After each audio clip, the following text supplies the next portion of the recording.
ओम शांति। 8 जुलाई 2023। बाबा के महावाक्य। मीठे बच्चे, प्रतिज्ञा करो, जब तक सतयुगी स्वराज्य स्थापन नहीं हुआ है तब तक हम सुख की नींद नहीं सोएंगे। पवित्र बनकर सबको पवित्र बनाएंगे। प्रश्न: ड्रामा में कौन सी मौत होना भी जैसे संगम युग की रस्म है? उत्तर: विजय माला में आने का पुरुषार्थ करने वाले अच्छे अच्छे बच्चे भी आश्चर्यवत सुनंती कथनती फिर भागंती हो जाते अर्थात मर जाते हैं। ऐसी मौत भी संगम युग की जैसे रस्म बन गई है। श्रीमत पर ना चलने से माया हरा देती है। बाप का बनकर हाथ छोड़ा तो गोया मर गया। तकदीर पर लकीर लग जाती है। गीत: दर पर आए हैं कसम लेके। ओम शांति।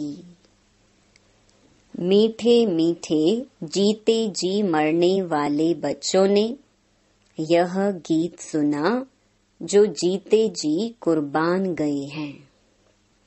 सब तो कुर्बान नहीं गए हैं, नंबरवार पुरुषार्थ अनुसार जीते जी मरते हैं।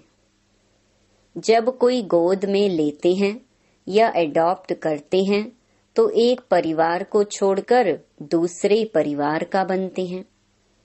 बच्चे जानते हैं हम आसुरी परिवार से मरकर अभी ईश्वरीय परिवार के बने हैं।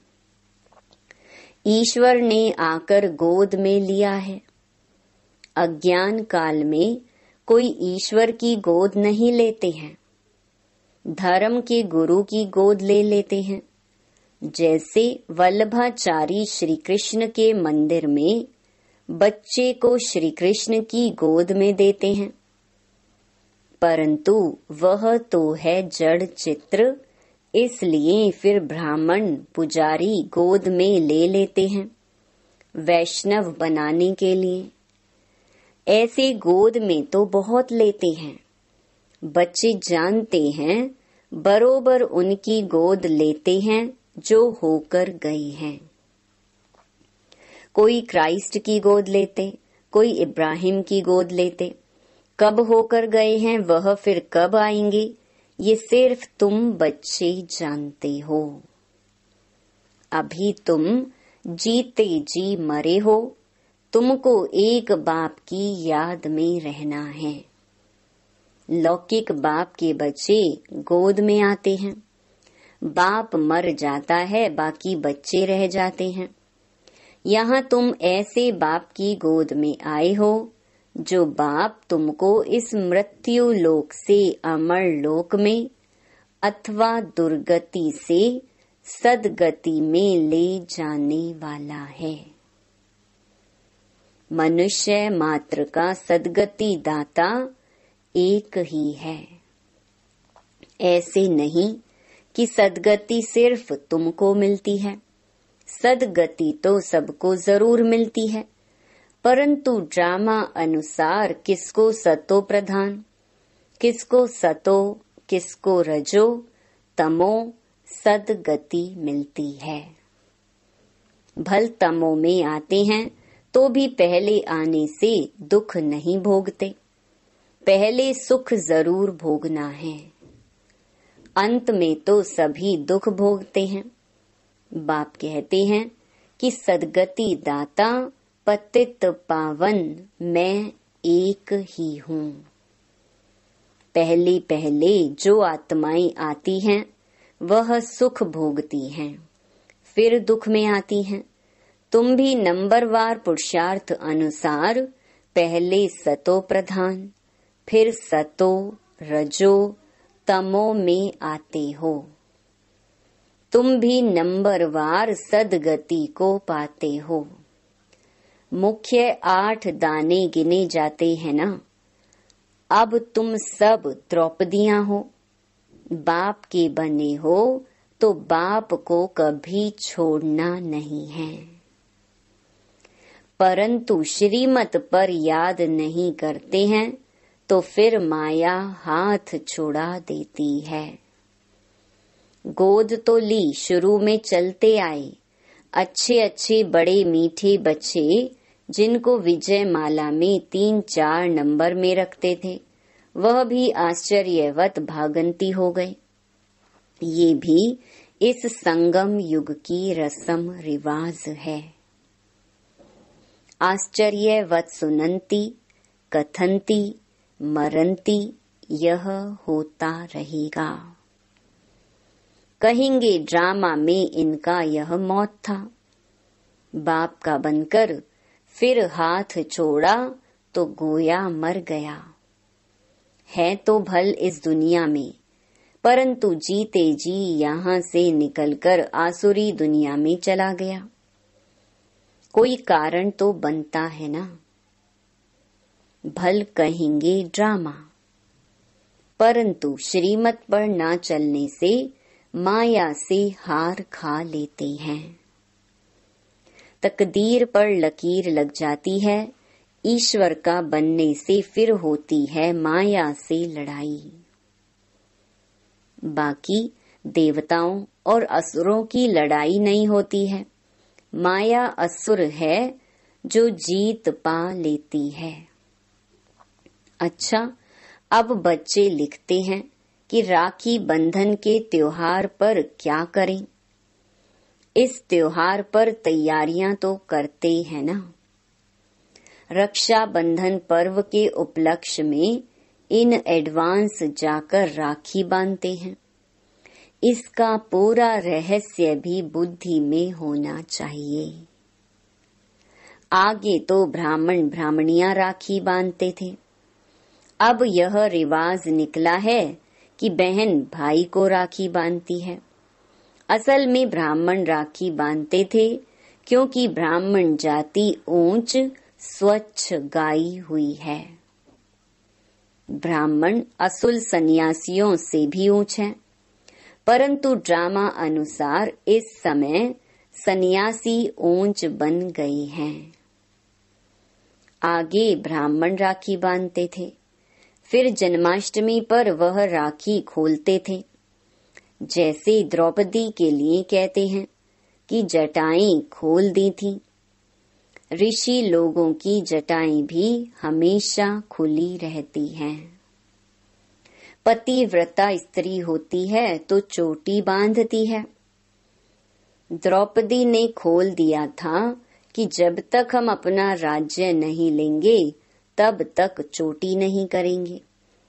अब तुम बच्चों को अर्थ सिर्फ समझाया जाता है। जब तक हम स्वराज्य नहीं लेंगे तब तक सुख से सोएंगे नहीं। गाते हैं ना, आराम हराम है। अंदर में यह जोश रहता है कि जब तक स्वराज्य नहीं लिया है तब तक सुख कहाँ। सुख तो भविष्य में पाना है, इसके लिए पुरुषार्थ अब करना है। अब तुम जानते हो, रक्षा बंधन अर्थात पवित्र रहने के लिए हम प्रतिज्ञा करते हैं। राखी अर्थात प्रतिज्ञा की बात है। अब यह त्योहार कब से शुरू हुए, क्यों शुरू हुए, कौन निकला, किसने राखी बंधन की राय निकाली? कोई एक राय निकालते हैं, फिर उसका नाम बाला हो जाता है। तो यह पवित्रता की निशानी है। बहन हो गई कुमारी, कुमारियां बांधती हैं। तुम गृहस्थी को भी जाकर बांधती हो। कुमार तो हैं ही कुमार। बहन भाई को बांधती हैं, कुमार हो व शादी किया हुआ हो। शादी किया हुआ फिर पवित्र रहे, यह तो बड़ा मुश्किल है। भगवान कहते हैं कि यह अंतिम जन्म पवित्र बनो तो भी नहीं बनते हैं। तो बहन द्वारा कुमार भाई को राखी बांधनी चाहिए कि प्रतिज्ञा करो हम कभी विष नहीं पिएंगे। जो हैं ही विकारी वह तो कभी विकार को छोड़ेंगे नहीं, भगवान का फरमान भी नहीं मानते हैं। तो यह कुमार कुमारियों की रस्म चली आती है। अब तुम समझते हो कि यह त्योहार भी संगम युग का है। सतयुग में तो हैं ही सब पवित्र, वहाँ राखी बांधने की दरकार ही नहीं। ऐसे नहीं कि यह सतयुग से लेकर रिवाज चला आया है। उत्सव बहुत करके संगम युग के हैं। लक्ष्मी नारायण का उत्सव भी अभी मनाते हैं, परंतु उनका महत्व नहीं। श्री कृष्ण जयंती मनाते हैं, परंतु पहले तो श्री कृष्ण को ऐसा किसने बनाया वह बताओ। विचारों को मालूम नहीं, ये भी क्लियर कर लिखना है। उत्सव सब हैं इस समय के, सतयुग में ऐसी बात होती नहीं। यह तो द्वापर में कुछ समय बाद फिर शुरू होते हैं। दीपमाला का उत्सव भी सतयुग में नहीं मनाया जाता जैसे यहाँ मनाते हैं।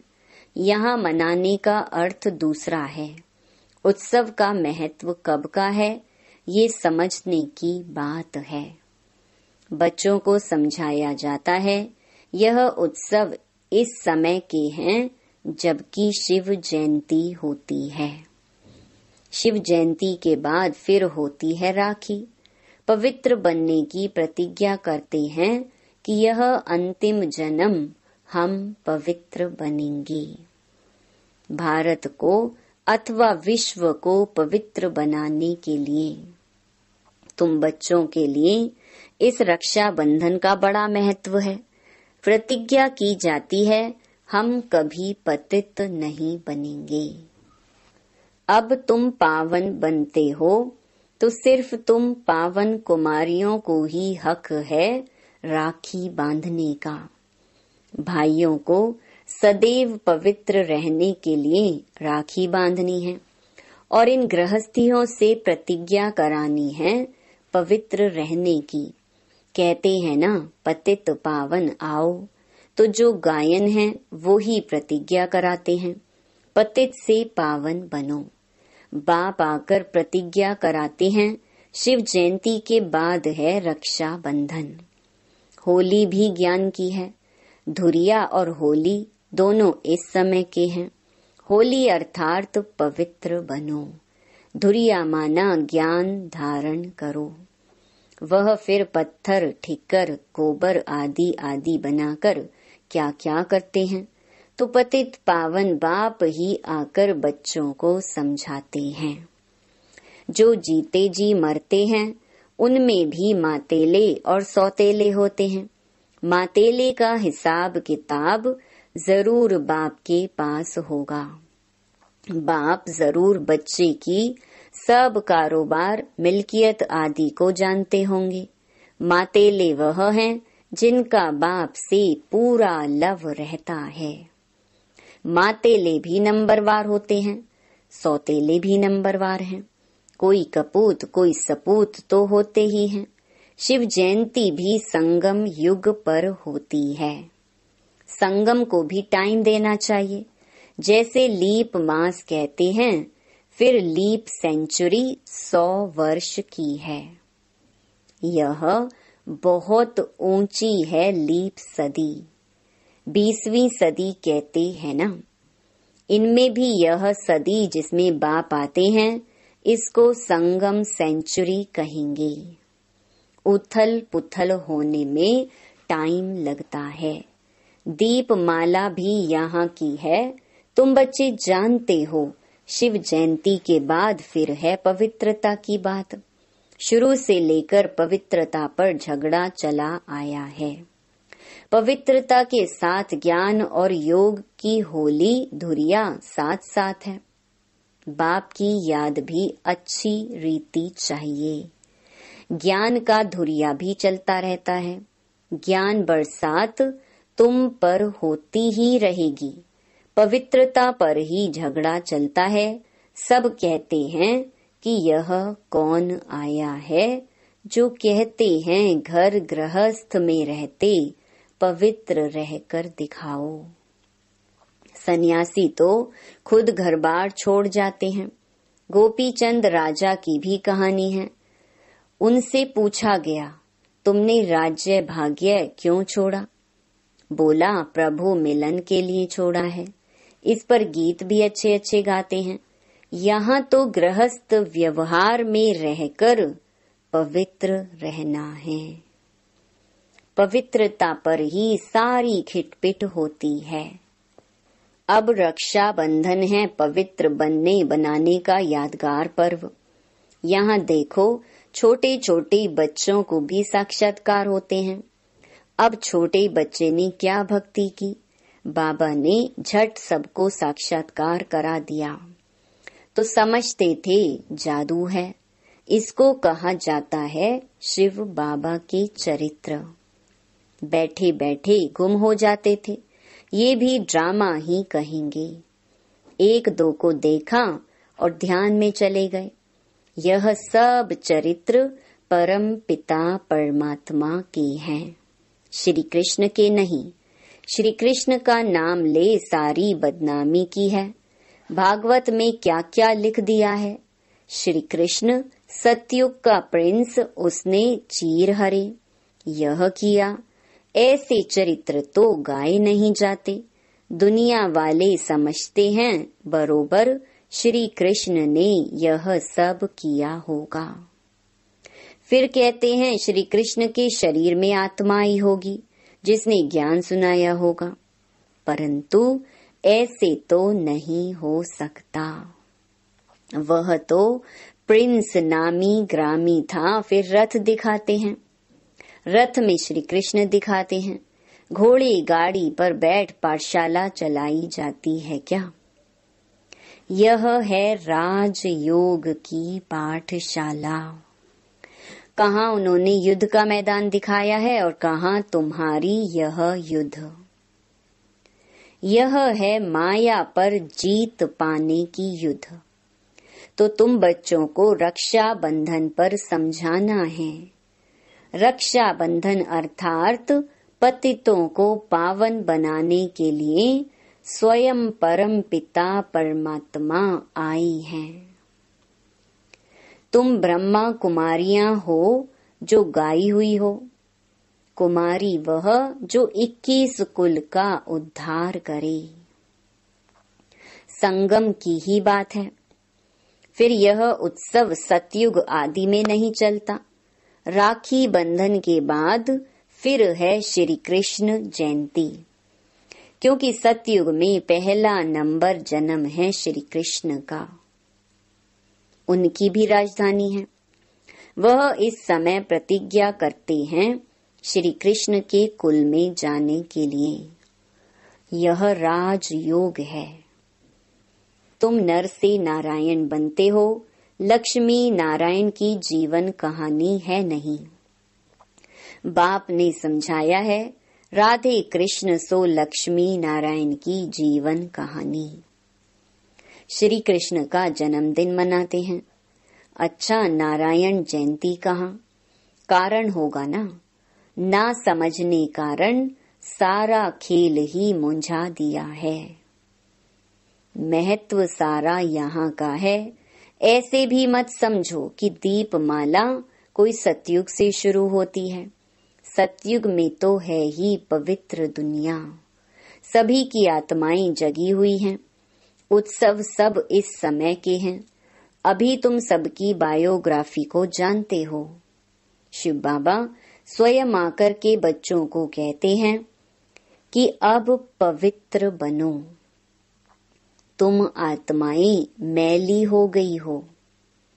सन्यासी तो कहते हैं आत्मा निर्लेप है। इसलिए बहुत लोग कह देते हैं अंडा मछली आदि खाने में कोई हर्जा नहीं है। सबकी अपनी अपनी रस्म रिवाज है आगे काली पर मनुष्यों की बलि चढ़ाते थे। शिव को तो काला नहीं कहेंगे, न शंकर को कहेंगे। हाँ, ब्रह्मा और विष्णु के 2 रूप गोरे से काले बनते हैं। यह सब बाप बैठ समझाते हैं।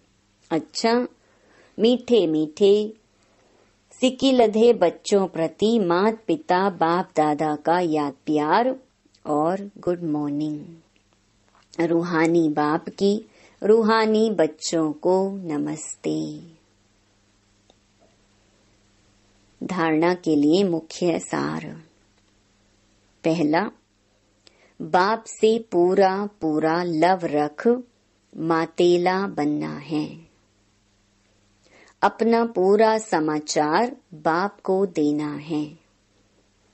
कभी भी कपूत नहीं बनना है। दूसरा, रक्षा बंधन का यथार्थ रहस्य बुद्धि में रख पवित्र जरूर बनना है।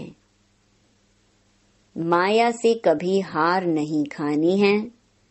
पवित्रता के बल से स्वराज्य लेने की प्रतिज्ञा करनी है।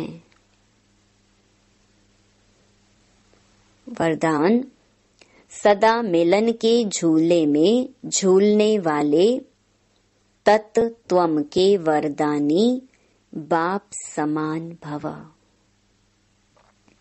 जैसे बाप दादा आप मालिकों की आज्ञा को मानकर मिलन मनाने के लिए आते हैं, जी हाजिर का पाठ पढ़कर हाजिर हो जाते हैं, ऐसे ही तत्त्वम अमृत वेले से लेकर दिन के समाप्ति तक धर्म और कर्म में बाप समान बनो तो सदा मिलन के झूले में झूलते रहेंगे।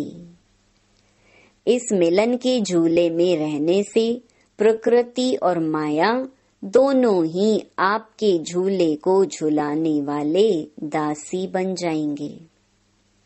सर्व खजाने आपके इस श्रेष्ठ झूले का श्रृंगार बन जाएंगे। स्लोगन, सदा ब्रह्मा बाप की भुजाओं में समाये रहो तो सेफ्टी का अनुभव करेंगे। ओम शांति।